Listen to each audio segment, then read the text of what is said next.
in addition to my money, you also raised from Founders Fund and Lower Carbon Capital. And I think it's actually quite interesting because in my view, and I think probably the view of many other people in the VC world, those are two funds that have a very different kind of like set of values and aesthetics. Obviously, Lower Carbon is very much like, we got to stop climate change. And then Founders Fund, maybe climate change is real. We're not sure. At least that's Peter's, he's said that on a number of podcasts.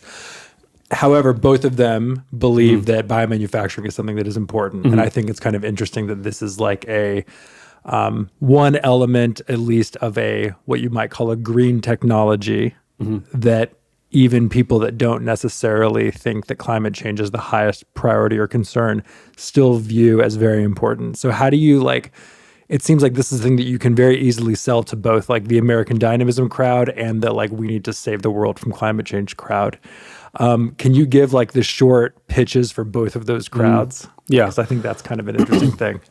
Yeah, it was really interesting. I mean, it is very interesting to have both Lower Carbon and Founders Fund on the cap table because, you're right. They kind of have very different aesthetics and vibes and, seemingly mandates. But and I like both of them, for the record. Yeah, they're both really excellent investors and they've been hugely supportive. And you're right about these sort of various narratives that you can tell about a company like ours. And I think we definitely have to do our best to avoid the temptation of just kind of going whichever way the wind blows. Of course.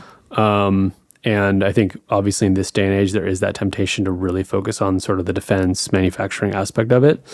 But I think fundamentally, biology is both a sustainable technology and a resilient technology. And the sort of flexibility and capability of biology is really unparalleled to turn simple feedstocks into such a wide range of critical products. And those products might be critical from a sustainability perspective. They might be critical from a, trade perspective or from a military perspective. So I think the fundamental is that this is an excellent way to leverage the natural resources that we have to develop high quality products for a wide range of different consumers and government stakeholders.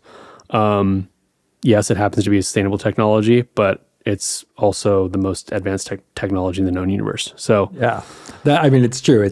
Obviously it's sustainable. It's carbon negative, right? Because it literally, some of these, at least I imagine some of these processes suck CO2 out of the atmosphere, at least sometimes. Yeah. I mean, I mentioned there's a lot of projects that are working on using non-sugar feedstocks, including CO2, methane, stuff like that. So there's crazy microbes that will eat gas, basically. Yeah. So it's potentially carbon negative and also potentially a 10x cheaper way to manufacture things that might be critical to the nation's livelihood, whether from a defense perspective or just hey, protein's getting expensive and it's in the national interest to make sure that everyone, even the poorest person in America, has 1 gram of protein per kilogram of body weight, to maximize the gains.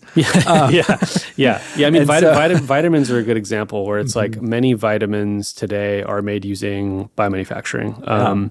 And in the past, these vitamins were derived from, either animals or plants, or, it was a much more challenging process to isolate these vitamins. You'd need to, use kilograms or hundreds of kilograms of biomass to get 1 gram of vitamin.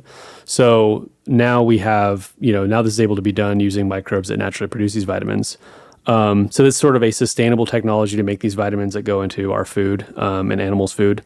But the sort of supply chain aspect of it is, unfortunately, we ended up outsourcing the manufacturing of all these vitamins to China over the course of the last 20 years.